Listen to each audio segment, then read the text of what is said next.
I got a murderer fired. It was November 2010. I was working a shift job at Jimmy John's as a delivery driver. Like, really lousy job. Pulling down $7.25 plus tips, which were not that great. Usually I'd pull down $40 to $50 in cash tips in a night. There was this really messed up dude named Michael, who started 2 months after I did. I could not stand this dude. The way he looked at our female co-workers and just his overall attitude really freaked me out. He generally just annoyed everyone that worked here. I started dating one of our assembly line employees and realized just how uncomfortable Michael made everyone in the store. From the inappropriate comments, the straight-up creepy way he looked at my co-workers. Just weird. He'd only ever take deliveries, wouldn't do anything extra, and barely knew the menu. He lasted a while at the job, even though he was late all the time and his tickets were always short, like $20 to $30 short every day. In February 2011, I was still working there. I was living with my then roommate, and he had just lost his job. His car was reliable, and I trusted him not to screw me over. So I went up to our general manager. Hey, so I know the schedule's full, but my roommate really needs a job. Otherwise we are getting kicked out of our place. Not entirely true, but I was selling it. And I know that Michael doesn't exactly get along. He cut me off and said, I'm running the schedule tomorrow. I'll lower his hours way down and we'll see what he does. Honestly, that's how easy it was. Awesome, my best friend might be getting a job. And I'll get to see way less of Freak Show. Win-win. Schedule gets put out and Michael is on the worst shifts I've ever seen. 3 hours a day, just before closing. Went from 25 plus hours a week to 12 hours. After about 3 shifts, Michael starts realizing just how screwed he's getting. No one tips at night. It's a horrible shift and he had to close. He comes in the next day, when he's not scheduled, and freaks out at the general manager. The GM is not having any of it. No one likes him anyways. Tells him to leave before he dials 911. Michael leaves peacefully and the GM looks at me and says, call your buddy. We've been a man short for a week. I make the call. Roommate shows up and he's hired on the spot. Just legal stuff to work out. Starts in 2 days. Awesome. Things are great. We are both making cash tips, which help us afford the lifestyle of 2 22-year-olds, and we're making rent. Good enough. April 21st, 2011. I show up to work, like normal. My roommate had found a different job, making more money, which was great because being roommates and co-workers is not exactly ideal. I walk into work and my GM just stares at me. Like, what the hell? He calls a backroom meeting and explains that Michael was just arrested for double homicide. Apparently after he left our Jimmy John's, he went to another store and had the same thing happen. His creepy attitude and poor work ethic meant he got screwed on shifts and hours. Turns out he asked his father for $5 so he could get into work. His father said no, because he should be pulling down enough in tips to make it work. In Michael's words, I decided to make this time the last time we would argue. He went to his room, pulled the .22 rifle, and shot his father in the back of the head 3 times. Freaked out and hid the body in the garage. When his mother got off work 2 hours later, he shot her twice in the head as she walked into the house. 2 days later, a welfare check was done by the police, and he was arrested on the spot. Apparently, he had ordered a one-way plane ticket back to his home country, but it had not arrived yet. Life sentence in prison, eligible for parole in 55 years.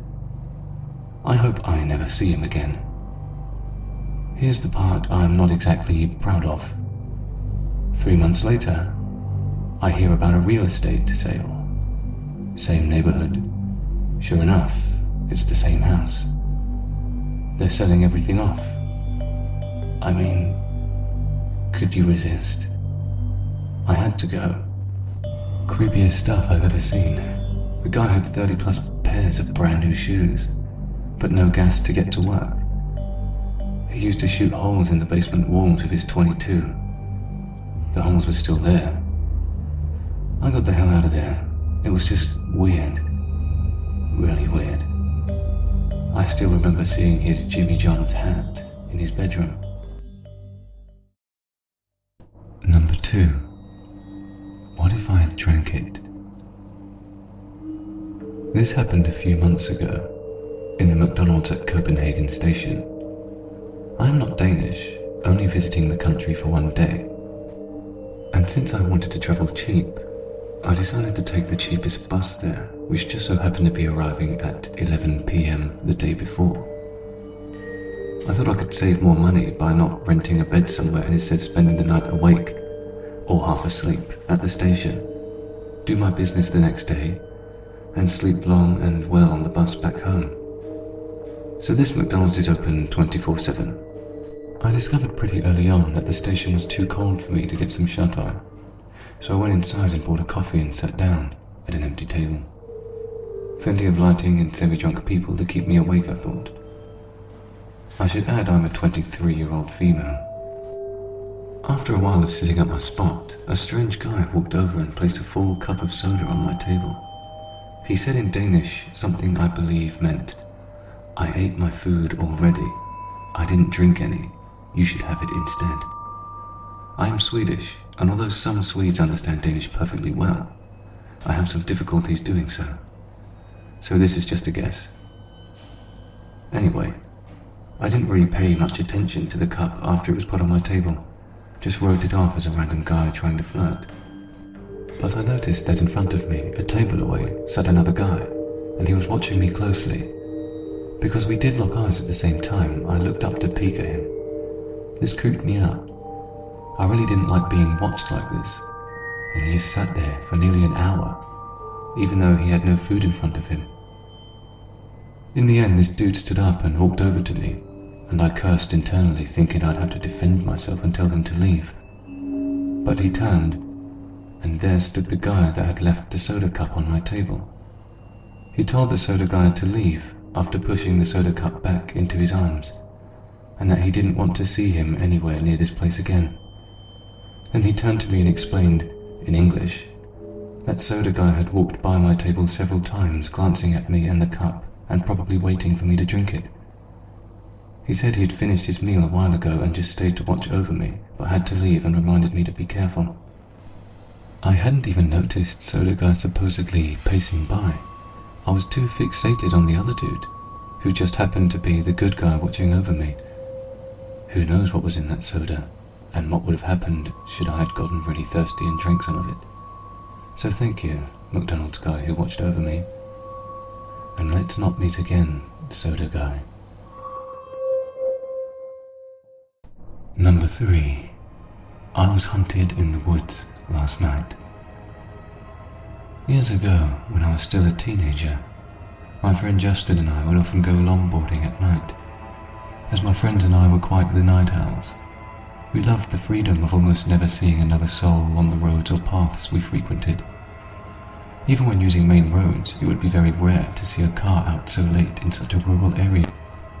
You could see and hear them coming from very far away due to the headlights and the noise of the vehicles disrupting the peaceful silence of the night. We were really into it at the time. We would often ride our boards for miles and miles, sometimes not arriving home until the sun was up. One particular night, we decided to ride a few miles away from our usual back roads to take one of our favorite hidden routes. It began with a narrow paved path. That was the only piece of land separating two sides of a long lake. It would often sink under due to rain, and we wanted to seize the opportunity to use it before it rained and went under again. It was roughly 2 miles long and was extremely relaxing to ride through due to the scenery. After making it to the end of the lake, we decided to continue moving and turn into a very close path that leads directly into a densely wooded wilderness preservation. As we came up the first hill, we looked down at the bottom into the blackness. We both noticed what appeared to be a tiny, moving ball of dim light down there. It moved so strangely, and it was extremely difficult to make out. Rather than shut our flashlights down, we curiously watched it for a few moments, whispering to each other about what it could possibly be. All at once, that light turned into multiple blinding lights and extremely loud revving sounds, overwhelming our senses that had become accustomed to the dark and silence. Acting purely out of fear, we instantly turned around and ran as fast as we could, hearing yelling and revving gaining behind us. By sheer luck, we managed to run off the path into a very dark, very overgrown hole in the side of a hill, overlooking where we had just come from. We decided to hide in the natural dugout of this hill, hoping the plants and darkness would be enough to protect us from whatever was happening out there. We watched our pursuers ride up to where we had originally been standing. There were 4 men, 2 on 4-wheelers and 2 in full-sized motorcycles.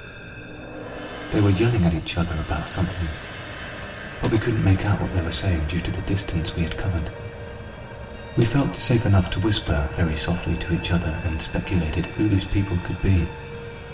Our first thought was that they might be park rangers of some kind, although we had never seen one here in the many times we had been here though, and honestly, we doubted that this county had the budget or even the desire to have anyone patrol the deep woods at night. Besides that, these men were on vehicles entirely inappropriate for the paved bike trails, and they were very angry about something. They called out to us for a while, yelling things like, "We know you're out there," and "We can see you. Come on out." We stayed silent and decided to call their bluff instead of running. Eventually, we clearly heard one of the men yell, "Find them now," and smash a bottle. That had erased any hope we had that these were just park rangers. We watched them split up, each of them going a different way down the series of paths on their vehicles, including the path we came from. It took us what felt like ages to even move. We were frozen in terror inside the dugout, watching the lights from the vehicles travel through the woods and paths. One of them already coming full circle and passing the point he started from. I thought about calling for help, but I was too afraid to open my phone in fear that even the smallest amount of light would give away our location. After waiting for the lights of the vehicles to reach their farthest distance yet, we finally summoned the nerve to get up and try to run somewhere far enough from these people and safely make a call. We ran as hard and fast as we could through the woods. Since their headlights gave away their location on these paths, we would hide again whenever we felt they were getting too close. Our available hiding spots were getting progressively worse as the woods became less dense, and the fear I felt waiting for one of them to drive past us while basically only being covered in leaves and plants may still be unmatched to this day. Finally, we emerged from the woods onto the intersection of 2 main roads, far from where we had started. We ducked down into the ditch to call for help. When I opened my phone, I noticed I had recent missed calls from one of our other friends, Connor, who we were supposed to meet up with after our longboard excursion. I called him frantically, asking where he was. Luck was with us again. He hadn't given up on our plans despite us ignoring him, and he was only a few miles away, already heading in our direction. I gave him the names of 2 streets we were near the corner of and explained that we needed picking up right away. He agreed to speed over to us while Justin and I waited in hiding. Thankfully, Connor arrived before any of those men did. We bolted into the back seats of his car, yelling for him to get out of there, and he took off. Relief doesn't begin to describe what I felt being safely driven home after everything I'd experienced. After explaining everything to Connor, we ended up just moving on with our night and decided not to call the police. We figured they'd be gone by the time any officer made it out there, and that we'd probably only be putting ourselves at risk by admitting to breaking the law and taking those paths so late at night. I still have no idea what happened, or who those people were. I've been told all kinds of theories from friends and family that have heard this story. Some think we walked right up to a huge drug deal. Justin and I later admitted to each other that when the revving started and we couldn't see, Our minds both went straight to chainsaw-wielding horror movie serial killer, so I suppose it couldn't have been much worse. Frustratingly enough, whatever those men thought we saw that made them want to catch us so badly, we never actually saw. We'll never really know, I suppose. Number 4. The McDonald's customer. So I work in a McDonald's in the UK, and my area and my Mackies isn't the best. There's a lot of druggies, alcoholics, and just overall idiots who cause trouble. I'm usually pretty good at fending for myself and shaking things off, but this encounter really freaked me out. So it was a couple of weeks ago, and I was working on the drive-through window where you collect your food. It's not uncommon for guys to make sexual comments or innuendos when they come through, because they don't really have to face any consequences. However, this one guy came through the drive-through and commented on my beautiful lips and asked me to meet him out back and put them to good use. I declined in the politest way I could manage and told him to move along as he was holding up the queue of cars. He moved and I thought that was the end of that ordeal. 5 minutes later, the same dude comes around again and makes even more sexual comments about me, my hair, and all the creepy things he'd like to do to me. They were quite disturbing and very disgusting. They were mostly about the things he'd do to me, which seemed more like torture methods than sexual acts. I was shocked and quite visibly sickened, so he drove off and I told my manager that I felt uncomfortable by this customer and asked to be moved to a different station in case he came back round. Apparently he did, because the boy who switched stations with me also had an encounter with this guy. He was asked where I was, what my name is, if this guy would give him my phone number, if he knew where I lived or what time I finished. The boy thankfully only told him my name and that I'd been moved to the front counter, before he realized this guy was a total freak and decided not to say any more. This is where the story gets really weird for me. The creepy guy came into the store and came up to the till where I was stationed on. He made similar remarks about what he wanted to do with me if he were to get his hands on me. He didn't stop until other customers interrupted him and told him to back off and walk away. I was getting really upset and shaken. He wouldn't leave, so I tried to walk away, which is when the guy tried to jump over the counter and get to my side of the store. Luckily, my manager and a few other staff members grabbed a hold of him and stopped him getting near me. But that didn't stop him from fighting back and still trying to touch me and get near me. At one point, he was clawing at my co-workers with his long, nasty nails. Other members of staff alerted the staff safe, a sort of panic button that connects us right to police.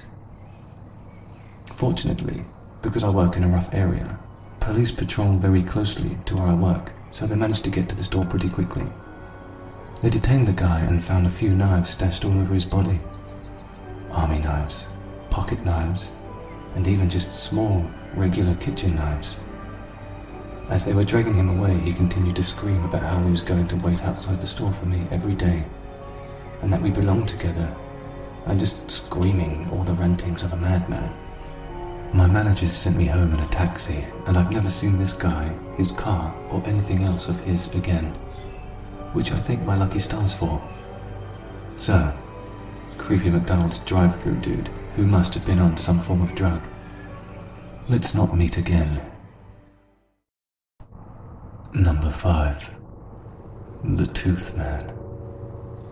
When I was about 6 years old, around 2004, my mum started taking my sister and I to Dr. Daniel's pediatric dental office.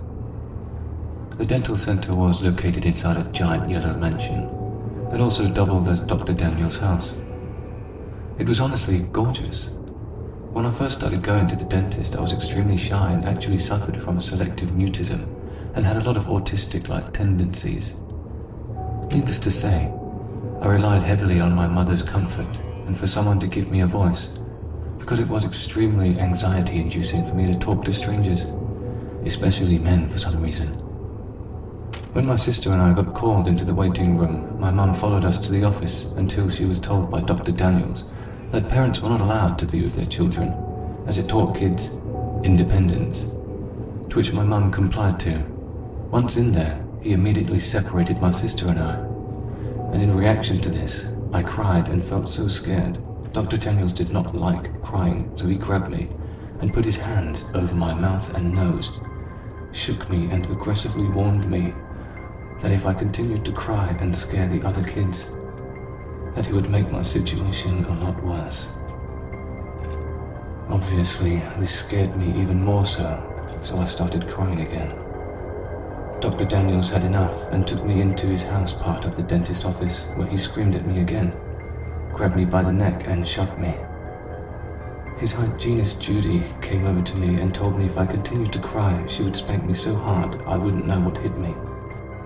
After a few words, he gave me a juice concoction and left me alone in his house for about 5 minutes, until he took me back into the dental office and did work on my teeth. I guess I just instinctively knew that if I wanted to survive, I had to act like I was not terrified and hold the tears. All I wanted was my mum. After the first appointment, my sister and I told my mum that we were scared of the dentist and that he was a mean man, but she just took it as me being an anxious child, so we continued to see him. Each visit was just as terrifying. Every time we pulled into the mansion, my heart just melted away inside my chest. I was so scared. It was no longer pretty to look at. Every time we went to the dentist, Dr. Daniels, or the tooth man as he called himself, always had us have heavy dental work procedures done. We had seals done on several baby teeth and plenty of teeth removed, some with his fingers with no regards to pain level at all. And often when having a tooth removed or seals done, your mouth had to be opened up with a retractor. He would leave us there with the retractor in for about 45 minutes or so before we came to work on our teeth. Sometimes he would eat his lunch while he sat there with our mouth open. Probably one of the worst pains I've ever felt in my life. One time when I was about in 3rd grade, I'd been leaned down in the chair waiting with the retractor on for an hour. I was in so much pain I couldn't take it. I sat up on the chair and tried to scream and cry as loud as I could. Dr. Daniels came rushing over angry as could be, took my retractors off, and then took me back into his house part again, where he screamed at me for being a big baby and scaring all the other kids. I was so sad in myself because I hadn't cried in so long. He then took me back to the dental chair and then pinned me down to my seat in a straitjacket. He put my retractors back on and said that I'd have to wait longer because I caused such a scene.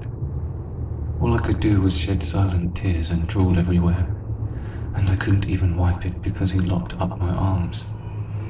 Afterwards, my mouth had become so swollen and filled with rashes it hurt to talk for days. It would leave bruises as soon as I left his chair. He would often tell my mother I was a difficult patient if I so much as winced at his torture. Once he removed 6 of my teeth at once, and I could barely eat.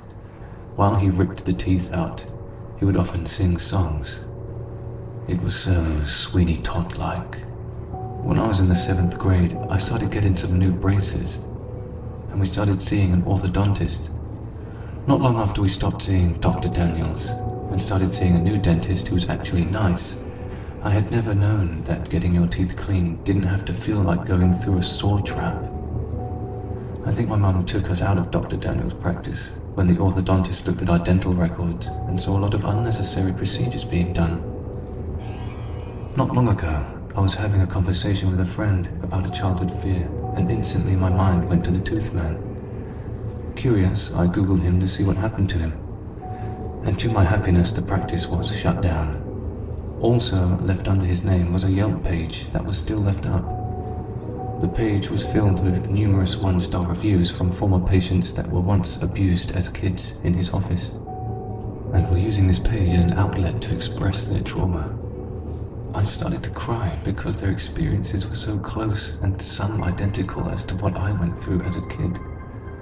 It was so sad, but at the same time, really validating to know that I was not alone. A lot of the procedures we went through were just a scam for him to collect money off our parents' insurance. And now that I think about it, he probably was so adamant on us not crying and screaming for help because he didn't want our parents to hear and come and see what was going on. I shake thinking about this. I really pray that he hasn't opened up another practice somewhere else. I know it's hard not to blame parents in this situation, but the truth is, this man was a swift abuser. For every bruise and swelling we had, we would have dental explanations that would make the parents feel stupid for asking. He was an authority figure, and I don't blame my mum for not believing us. She knew he was firm, but probably thought we were just confusing firmness with meanness. To be honest, even writing this, the torture was so wild, it actually sounds made up. She eventually did come around. She's not alone, as there were hundreds and hundreds of parents that were duped and deceived by him. So Dr. Daniels, please, let's never meet again.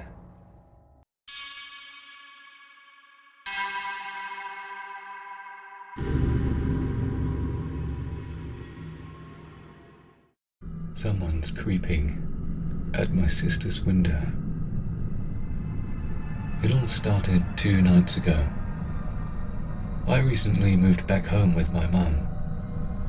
I'm from Canada, and I've been living halfway across the country and recently moved back. My mum offered me her couch so I could get my feet back under me. Before I went to bed, I was reading a bunch of horror stories.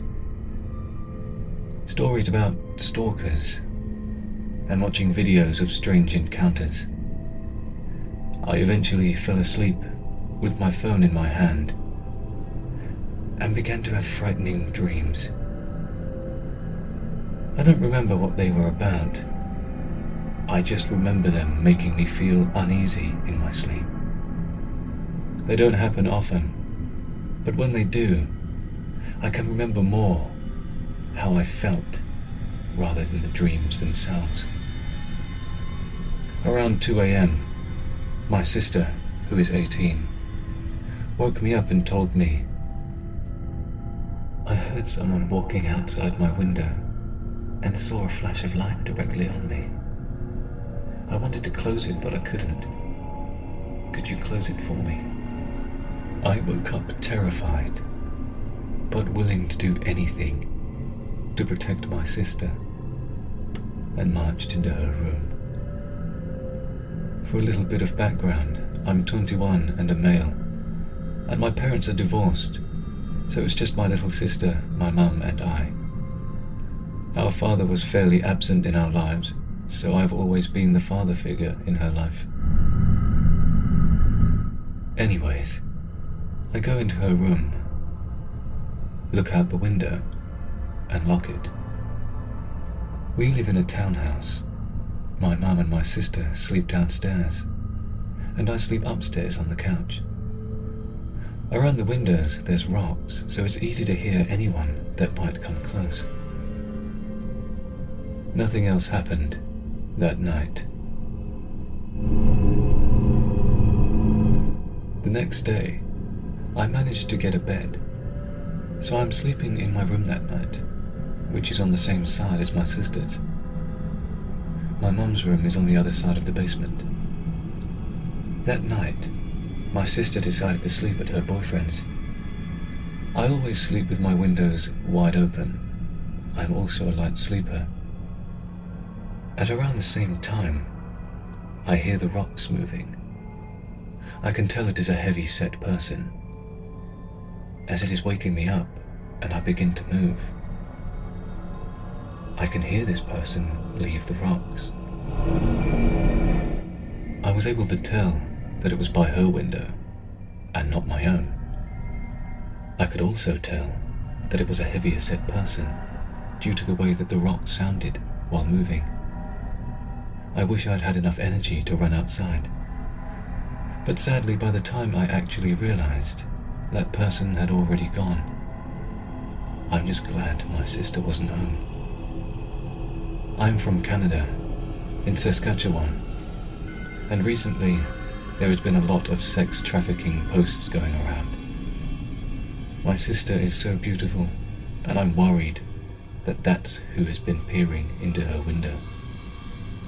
It could also be an old or young man creeping on her, or a young child who is curious. Regardless, I made sure to put a wooden stop in her window, to make sure it couldn't open enough to let someone in.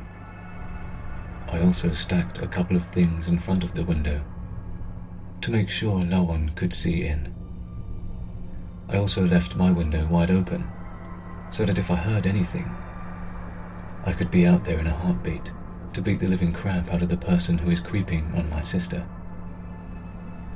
So to the man or woman who is creeping on my baby sister, let's not meet, or else you're gonna wish we never met.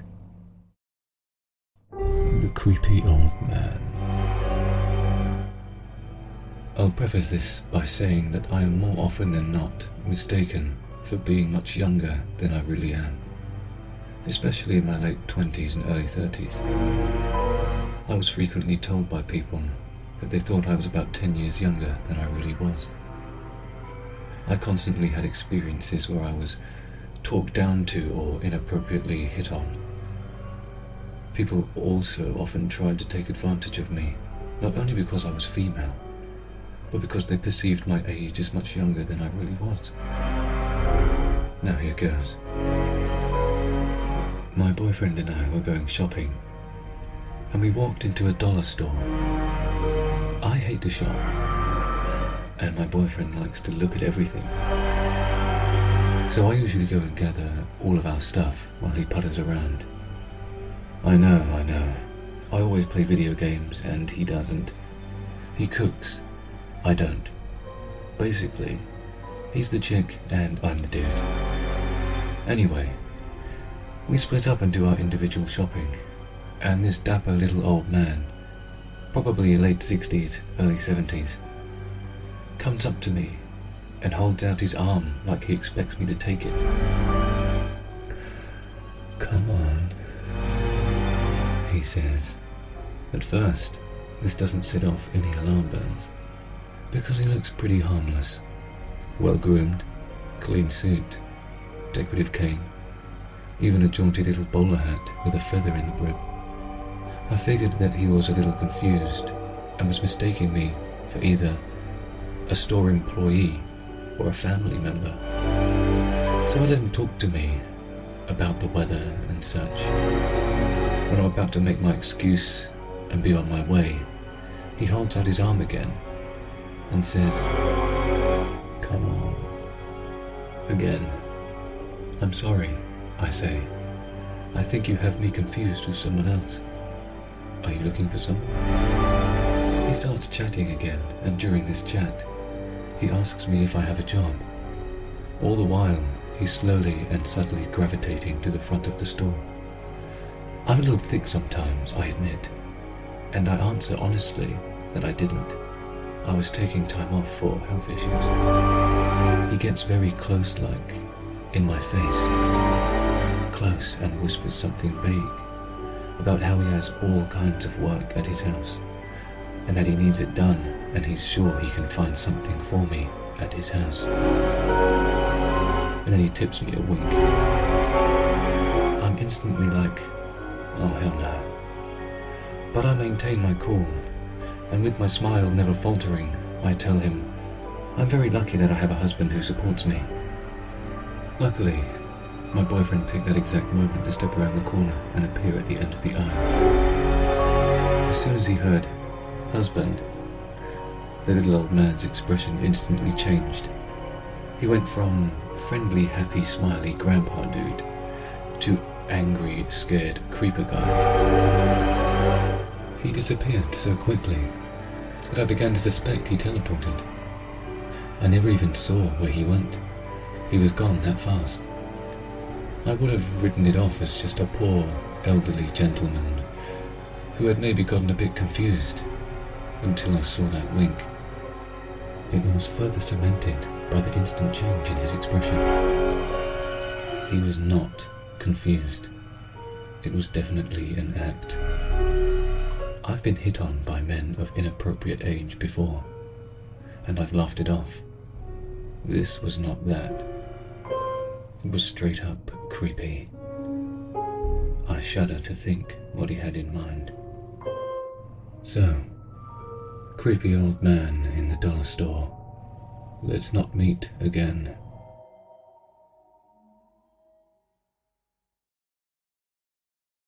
The creepy man at Goodwill. I've been wanting to purchase more summer clothes recently, but the idea of spending a lot of money at stores like H&M and Forever 21 isn't appealing to me. So I decided to go thrifting this afternoon to look around and see if I could find any summer clothes. Around 2 p.m, I went to my local Goodwill. The first 45 minutes were pretty uneventful. I found some stuff I liked, and I was pretty much done. But before going to the checkout line to purchase my things, I wanted to see if they sold any cheap jewelry. I wasn't looking for diamond rings or the heart of the ocean from Titanic. I just wanted to know if they sold any cheap rings or necklaces. I went up to an employee standing in the back by the books and other houseware items and asked if they sold jewelry. He informed me that Goodwill doesn't carry jewelry at all, so I thanked him and was heading towards the front. However, while I was speaking to the Goodwill employee, I noticed a man in his early to mid-50s staring at me a few feet away. Keep in mind, I'm a 20-year-old female, so any time I'm out by myself and older men start staring at me, I automatically get the creeps. As soon as the employee and I parted ways, the man who was staring at me immediately approached me. I was taken aback, to say the least. Something just didn't feel right. He must have overheard the conversation between me and the employee, because as soon as he came up, he asked if I was looking for real or fake jewelry. I didn't know how to respond, so I just said I was looking for either or. I was slowly backing away with my cart, but the man kept walking closer to me. He wasn't in my face, but he was still too close for my liking. The man responded by saying, "If you want, I have some jewelry in my car." By this point, my spidey senses were tingling. I watch a lot of true crime documentaries, so I know how this scenario ends. I immediately say no and I run away with my cart. The guy even followed me a few aisles up, but I dashed back to the clothing section towards the front. Even though there were several aisles between us, I still felt that man's eye on me. I looked back towards the section I was previously in, and he was just staring at me. I had planned on staying for another few minutes just to look at one more thing, but I made my executive decision to buy my things and leave. I rushed to the cash register, purchased my items, and ran out of Goodwill. Thankfully, I have pepper spray in my purse at all times, because it's legal to carry in my state. I kept that in my grip until I made it safely to my car. The creepy man didn't follow me out, but I still drove away as fast as possible. I'm relieved I trusted my instincts and got out of Goodwill as fast as possible. However, it's been a couple of hours and I'm still shaken up. If there's one thing you take away from my story, make sure you always trust your gut. And to the creepy man at Goodwill, let's never meet again.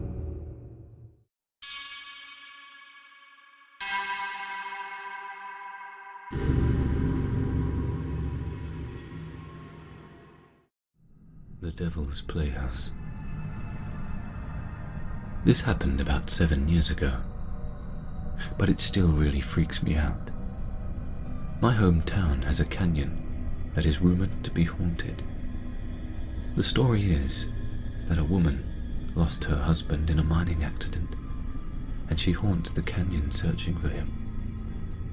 In this same canyon, there exists a building very much off the main trail, named the Devils Playhouse, because it is said to be the place where devil worshippers go on satanic holidays in order to do their rituals and whatnot.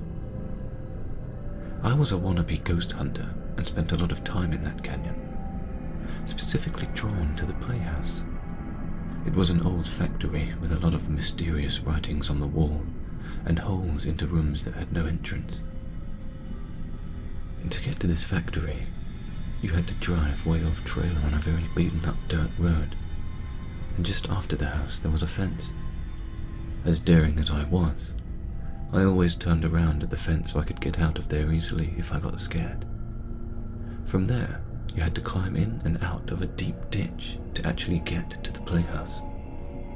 Now that the description is out of the way, here is what happened that caused me to never go there again.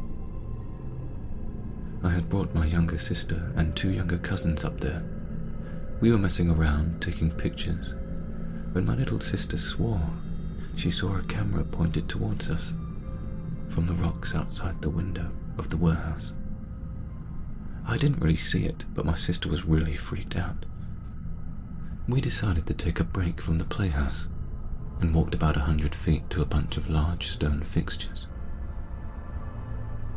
Now I had been up that canyon many times, and rarely did I see another car, especially at the Devils Playhouse. But suddenly, a truck made its way along the trail. When the driver caught sight of us, he slowed down to probably 5 miles per hour, and the passenger was very noticeably pointing a camera our way. They then proceeded to drive past my car, then back up to it so we were bumper to bumper. I really thought they were going to tow my car or something. They left their truck on, and then 2 men stepped out and climbed through the ditch. They walked around the far side of the playhouse from us, and my sister pointed out it was the side the camera was on. I was the adult in the situation, so I was coming up with any reason to give these guys as to why we were there, just in case we were trespassing. We had to walk back to the house to get to the only safe part of the ditch, and as we approached, the men stepped out. They were probably in mid-30s or so. They didn't say a word. They didn't smile. They just stood where we had to walk right past them, with no emotion on their faces at all. We made it to my car and drove off, but I just had a really sick feeling in my stomach, like they were hiding something up there. I decided to park at the base of the entrance on the trail to the playhouse and just wait for them to come back down. I was stupid, I know. Another car pulled up beside us, and the old man who was driving in it stared at us. He was seriously creepy looking, and it scared the shit out of us. So I drove back down to town. The car followed. He even parked at the gas station we went to. We had gone inside, and he sat in the parking lot for a good 20 minutes before leaving. I'm still not entirely sure what happened, or why, but strange men who were hiding something at the Devil's Playhouse. Let's not meet.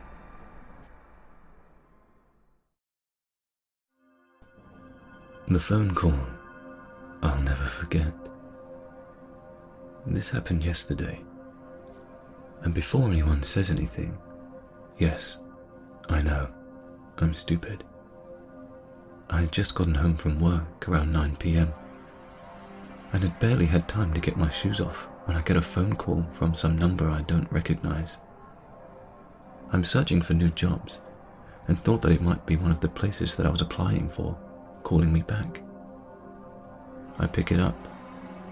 It's some guy who says that he's with some kind of third-party detention center, which, as he explained it, was for low-risk inmates that were sent there whenever the local jails were busy or filled. That should have sent off nice big red flags for me, but for whatever reason it just made sense in my tired brain. I'm getting ready to tell this guy I'm not interested in making a donation or anything like that, when he asks me if this is my full name. I confirm, and he says that they're holding my boyfriend at this center. Saying my boyfriend's full name and giving a dead-on description of him. I ask what's going on, since my boyfriend is supposed to be at work right now, and the guy on the other end provides an explanation. He says that my boyfriend had struck a pregnant woman with his car on his way to work and was 4 times the legal limit for blood alcohol. He said the woman was in critical condition and that my boyfriend had broken a few ribs and his nose in the accident. I'm freaking out at this point and ask him if I can speak to my boyfriend, which the man obliges. I'm put on hold for a minute or two before my boyfriend picks up the line. This person on the other end was panicking, saying how it wasn't his fault and begged me not to tell his parents, again using my name. It didn't particularly sound like my boyfriend, but I figured it was because of the broken nose he supposedly had, and his tone really helped to sell it, because it all sounded so legitimate. The man from before comes back on the line. Before I can ask any questions, he explains that they had to sedate my boyfriend, since he had begun to panic and hyperventilate, which I was starting to relate to more and more by the second. The man on the other end tells me that I should come right away, and that the bail is set at $2,000, cash only. I stupidly tell him that I don't have that much, and that I maybe have half of that. He tells me that is fine, and that I can work something out at the front office once I get there, and to just bring what I have, and seeming like he's trying to calm me down. He's given me the address, and I can barely hold a pen because my hands are shaking so badly, and I'm very poorly trying to hold back tears. All of a sudden, the door opens up, and in walks my boyfriend, completely normal looking with no broken nose, but more than a little confused as to why I'm crying. I'm still on the phone with the man and ask him what the fuck he thinks he's doing, telling him how my boyfriend just walked in, and he promptly hangs up. I tried calling back a few times, but it went directly to voicemail. I find out the power to the bar my boyfriend works at had gone out, so his boss sent everyone home early, and I had never been so grateful for a power outage. My boyfriend slept on the couch to keep watch, but unfortunately, I still couldn't sleep that night. So I decided to look up the name of the organization the man said he worked for. Big surprise, that turned up nothing. I then looked up the address he had given me on Google Maps, and see that it was some random, abandoned strip mall in the middle of a sketchy-ass area that was about an hour and a half out of town. What really freaked me out about this whole thing was the guy knew my number, both me and my boyfriend's names, but didn't sound like anyone we had met before. I had no idea what would have been waiting for me there, but I'm counting my lucky stars right now. So to the guy who wanted to meet me for God knows what at the sketchy-ass strip mall, let's not meet.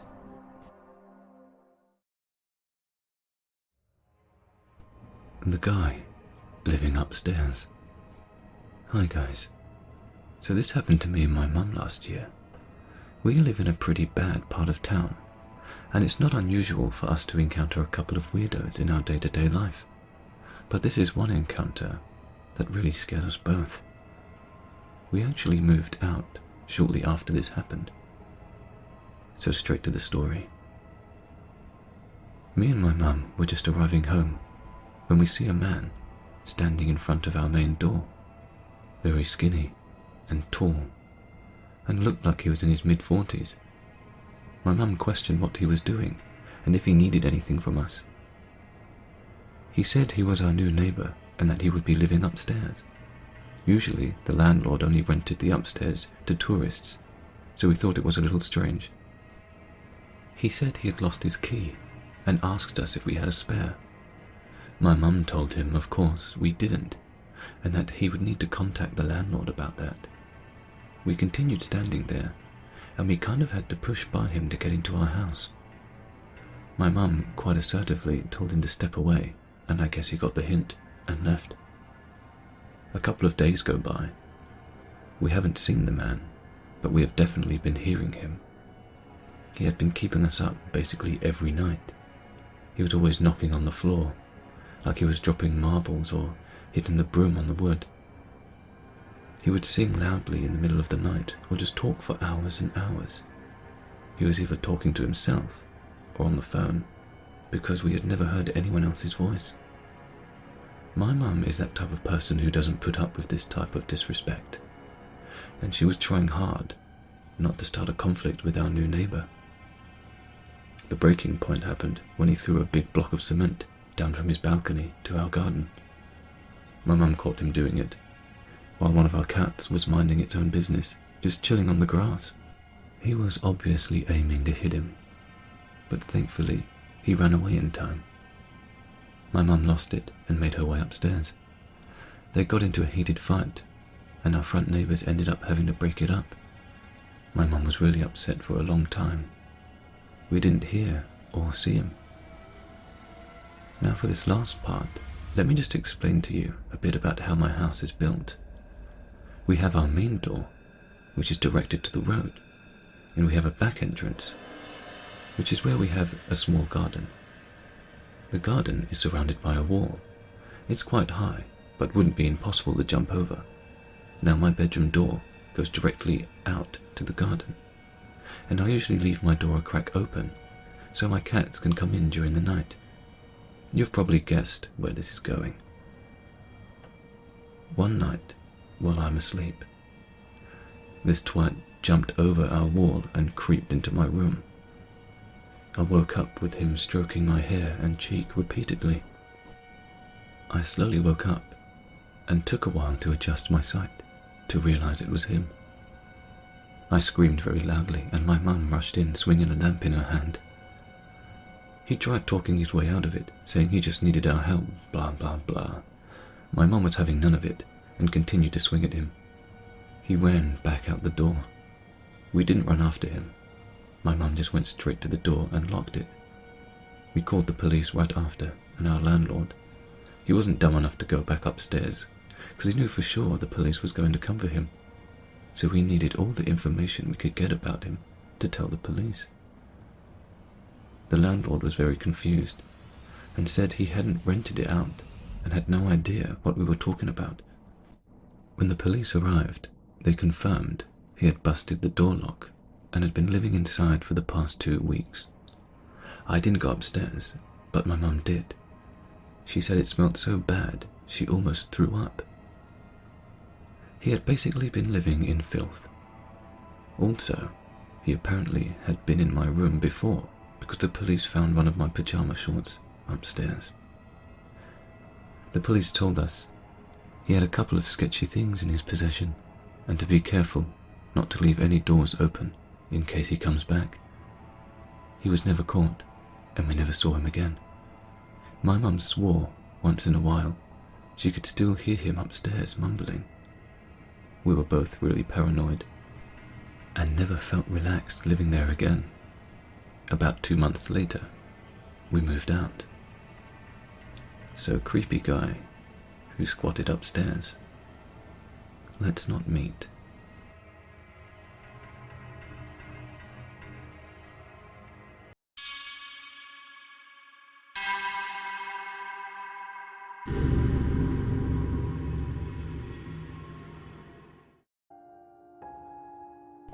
Number 1. Newspaper ad.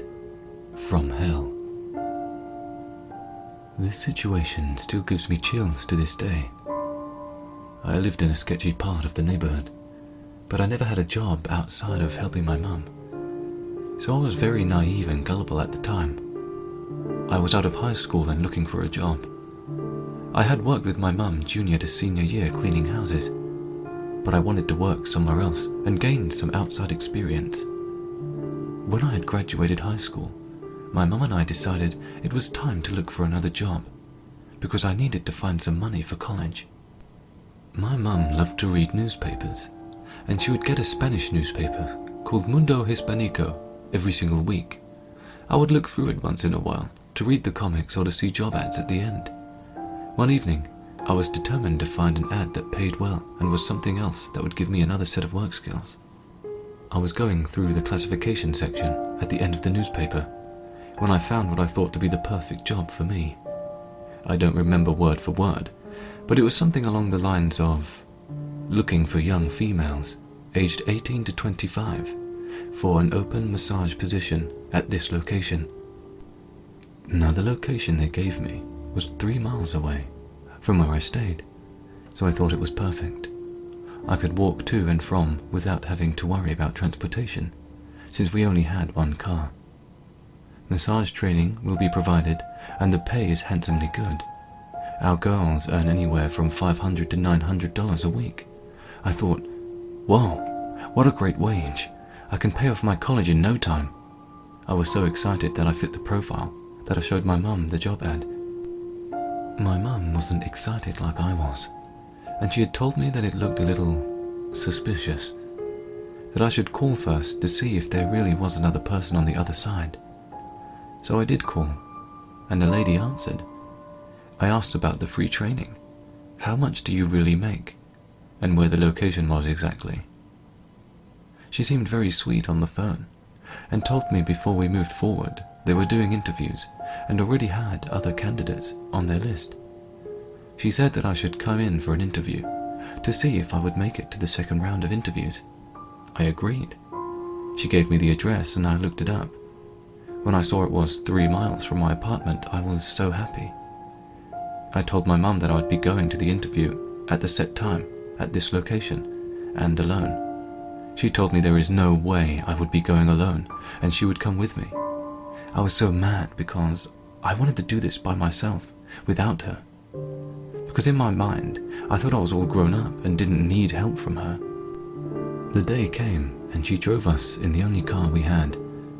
Now the address the lady gave me was weird, because it took us to a motel behind the shopping plaza that was next to our apartment. It didn't make sense to me why they would have an interview there. So we just circled the plaza looking for the place. My mum got frustrated and told me to call the lady for the exact location. So I did, and she told me what motel room they were in, and that they were there because it was a safety precaution. It seemed to make sense to me. I told her that I still could not find the place, so if she could speak to my mother and tell her where exactly the place was. You're with your mother? This time her voice changed from sweet to an almost angry/panicked one. I said yes, I'm with her right now, because she is driving me. So I passed the phone to my mum and she said, hello, 3 times or so. The lady had hung up on her. So I called 2 more times, but she never picked up the phone. I was mad that this lady just hung up, and so we went back home. I never put 2 and 2 together until about 3 years after. I heard on the news that there was a newspaper job ad that had been busted, and the people charged with human trafficking. The ad was very similar to the one I had read years ago. I thanked my mum over and over, because if it wasn't for her, I could have been dead, or been trafficked multiple times. I don't know where I would have ended up. I'm so grateful for my mum, despite me being angry at her for coming with me, because if it wasn't for her, I wouldn't be where I am today. So, sweet-voiced lady from the newspaper ad, let's never meet again. Number 2. He wanted my number. I was 10. From the time I was around 10 years old till I was around 14, my parents enrolled my brother and I in a summer camp for a month of our holidays before we went to our home country for the rest. We had a set schedule we had to follow from 9 a.m. till 10:30 a.m. We were then free to do whatever we wanted on the grounds of the summer camp until it was time to go home. At 9 a.m. we had swimming for an hour. Then, starting at 10:30 a.m, we could go ice skating for a couple of hours. You could opt out of either or both. But these were the timings, and we could only do these activities during these times. Now, I love to swim, so I never skipped swimming in the morning. My brother, who is almost 3 years older than me, did skip occasionally. The reason I bring this up is because the swimming pool is where our story begins. There was a lifeguard who worked at the pool. He seemed to be the highest ranking lifeguard, because he was the one giving orders most of the time. One day, when my brother decided to forego swimming, he called to me as I passed by him. Let's call him Joe. He asked me what my name was, how old I was, where I was from. I grew up in a culture that was really diligent about respecting your elders, so little 10-year-old me answered all his questions, never thinking he could possibly have nefarious intentions. Until he asked if I had a mobile phone, which I didn't, so I said no. And this grown man said, "Well, can I have your landline number then?" I remember feeling distinctly uncomfortable all of a sudden. I was suddenly acutely aware of his gaze on my swimsuit-clad body. Thankfully, my parents had drilled into me never to give out numbers to strangers, so I mumbled a quick, "No, sorry," and ran off to play with my friends. After this initial contact, Joe only grew bolder, whereas at first, he never dared approach me when my brother was around before. Joe started to speak to me whenever his back was turned. I tried so hard to avoid him, but he aggressively pursued me and tried to cultivate a friendship with me, as if a 10-year-old and a 30-something-year-old had something to be friends over. However, I pretended not to see him when he would wave me over, and never went by the lifeguard station he sat at if I could help it. So he started walking over to whichever edge of the pool I happened to be resting at and started a conversation. Or he would call me by my name, so I'd be forced to stop and speak to him for fear of being rude. I still remember his reaction when I first wore a bikini to the pool. Unabashed hunger. It was disgusting, and I never wore a two-piece at the pool again. And the bastard never stopped asking for my landline number. It was every single time he managed to get me to speak to him. A relentless litany of, "Come on, aren't we friends now? I just want to chat sometimes. Let me call you and talk to you. I just want to be friends. Friends can talk to each other, can't they? We're just friends. Your parents won't mind." If I remember correctly, I managed to avoid giving him my number that summer. But the next summer, my brother was too old to attend the camp. It was for children between 7 and 14. I attended at 14 because they made an exception for me. They would have done the same for my bro, but he didn't want to attend anymore anyway. And so I was enrolled by myself. And that was when Joe really ramped up his harassment in his quest to get my number. It wasn't just at the pool anymore. He would stand outside the skating rink and call me as I went by. He would find me in the arcade. He would approach me as I bought tickets for the outdoor rides. And if I so much as acknowledged him, I was stuck in a conversation with him for at least 15 minutes. It was exhausting, and he would not let up. He eventually wore me down enough that I gave in and told him the number to my landline. I didn't think that he would have the balls to call. But call he did. Every single day. Sometimes twice a day. The first time I answered, he acted quite normally. "Hi, how are you? What are you doing?" I awkwardly answered, but my mum came into the room and I panicked and hung up. She asked who it was. I lied and said it was the wrong number because I felt like I had done something wrong, like it was my fault this adult was pursuing me. Every phone call then on got weirder and weirder. He would croon my name and beg me to speak to him. He'd ask me what I was doing, if my parents were home, why didn't I stop to speak to him at camp today, he missed me, etc. I learned to recognize the number, so I would just lift the handset and put it back down.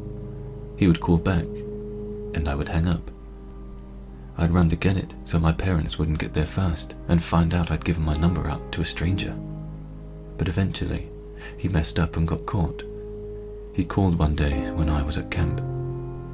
I don't know why he wasn't at work that day, but the supervisor came to get me and told me not to get on the bus at the end of the day and that my father was coming to pick me up.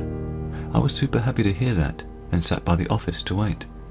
My dad arrived, ignored me completely, and stormed into the office. You could hear him yelling all the way outside. Joe was eventually called to come to the camp, and my dad yelled at him some more. It took ages, but eventually my dad came out, kissed the top of my head, and took me home. I was never told exactly what happened, but from what I understood, one of my parents, probably my mum, answered the phone, and before they could say anything, he started his usual one-sided conversation. They listened for a while, put together that it was someone who worked at the camp, and his nationality. We are Arab, and he was speaking Arabic with a distinct accent. Coincidentally, he was the only person in the camp's employ from that country, so they tracked him down easily. He wasn't fired. In fact, he still worked there when I stopped going to the camp a few years later, but he never spoke to me ever again, and thank God for that. So Joe, I hope we never meet again. Number 3. Guy watches my housemate through the window and tries to break in. Close to 10 years ago, my best friend and I scored a deal of the century. Live in her parents' recently purchased and refurbished home for cheap as chips rent, so the property wasn't considered unoccupied, and their insurance still covers it. They were planning on selling their house in the country and moving closer to town in a year. But when they spotted this place, it was perfect, so they snapped it up. They couldn't be bothered dealing with rando tenants for a year, so we were offered it. It was a lovely old mid-Victorian style house, with the hallway running the majority of the length on the left side, and 3 bedrooms and a bathroom coming off that hallway to the right. At the back of the house was an open-plan living room and kitchen, and a backyard. It was in an inner Melbourneian suburb, so it was totally fenced in with 6-foot fences on 3 sides, and the front had a cutesy white picket fence. On the right side of the property, an outdoor gravel pathway was wedged between the bedroom walls and the fence line. It began with a gate in the front yard and ran the length of the property to the backyard. This is important later. My friend obviously scored the master bedroom at the front, with lovely vertically opening bay windows facing the front garden and street. I had the next bedroom, with a window facing the gravel path/fence, and the third bedroom was our study. We lived here for close to 10 months in bliss. Great house, great company, and even though the area was considered a little dicey, the location was stellar. One hot summer's night, we said our goodnights. I hit the hay and zonked out immediately. My housemate stayed up in bed to read for a bit. With just her bedside light on. She was doing that for over an hour before she heard a weird scratch on the front window of her bedroom. Initially she put it down to an overhanging tree branch, till she realized there was no overhanging tree branch.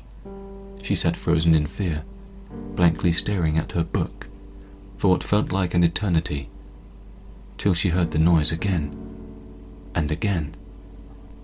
Slowly looking up, she saw a dude wearing a hoodie trying to open her window. Looking her dead in the eyes, she screamed, jumped out of bed, and ran straight into my room. I woke up super dazed, and she was pulling my hand and whisper yelling, you know the one, that someone was trying to break in. She had a tendency to be a little overdramatic sometimes, but I swear, I've never seen someone look so genuinely terrified. I went to grab my phone to call the cops, but we were just completely still when we heard the distinct crunch of someone walking down the side path of the house. We both rolled off my bed onto the floor and went completely still. Still the crunch continued, getting closer to my bedroom window. I don't know what it is about distinct sounds at night, when it's otherwise quiet, but it sounded deafening. And then I realized why it was so loud. My window was wide open. I jumped up, slid the window down and slammed the lock shut just as he reached the window. He looked at me, but he didn't react at all. He just calmly tried to open the window, but when he realized he couldn't, he continued down the pathway to the backyard. I was thoroughly freaked out now, and my housemate was sobbing on the floor, looking up at me like a bunny, about to be torn apart by a fox. I sprinted to the back door, to thankfully find it locked, and ran back to my room and called the cops.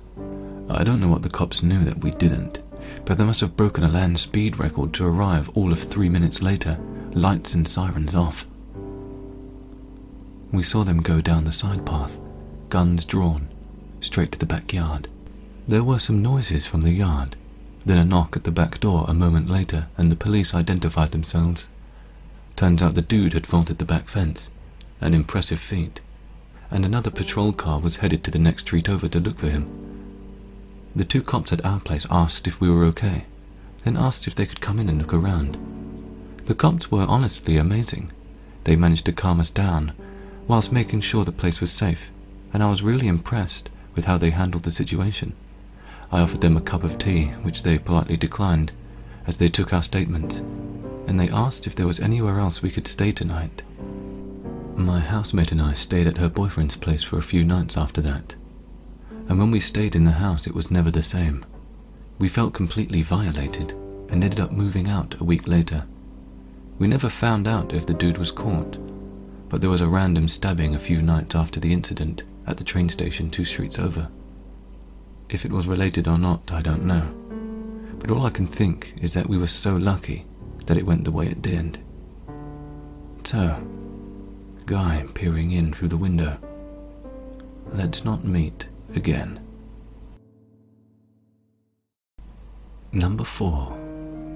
Grindr Horror Story. I live in a small city in Romania, around 30,000 inhabitants. Romania isn't exactly known for its tolerance of gay people. It's not as bad as some other places, such as Russia, but the situation is definitely not rosy here either. I get on Grindr and I meet a guy, 18 years old apparently. The guy didn't have a picture of his face in his profile picture because it's too dangerous. He had a picture of a rose drawing. Most guys on Grindr here don't have pictures of themselves.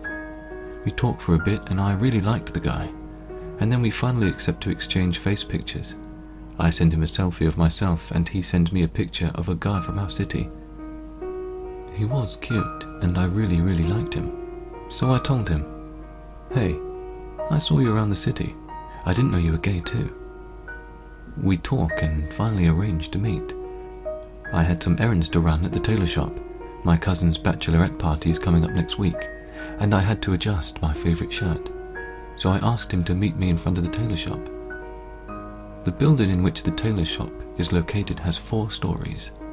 The ground floor is a clothes shop. My aunt works there. The first floor is a storage room. The 3rd floor is a barber's salon, and the 4th floor was the tailor shop. I go to the tailor shop, and then go to the clothes shop on the ground floor to visit my aunt and see how she's doing. As I look out the window of the clothes shop, I noticed there were 5 men, all of them in their late 20s behind the building. None of them was the guy I got a picture of, and none of them even looked remotely close to what the guy looked like. I text the guy I was supposed to meet and ask him if he made it to the tailor shop. As soon as I send the message, one of the 5 guys' phone lit up, and he started texting.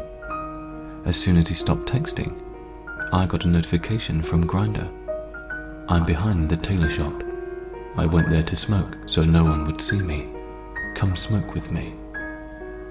I was terrified as I realized I wasn't going to meet the guy in the picture. He tries to get me to go behind the tailor shop, and I tried to get him to the side of it.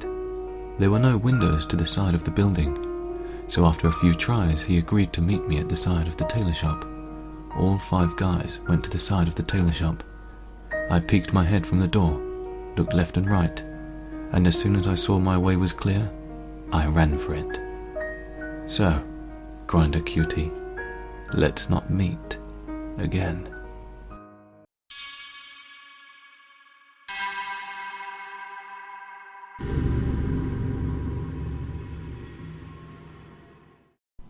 Thank you for listening.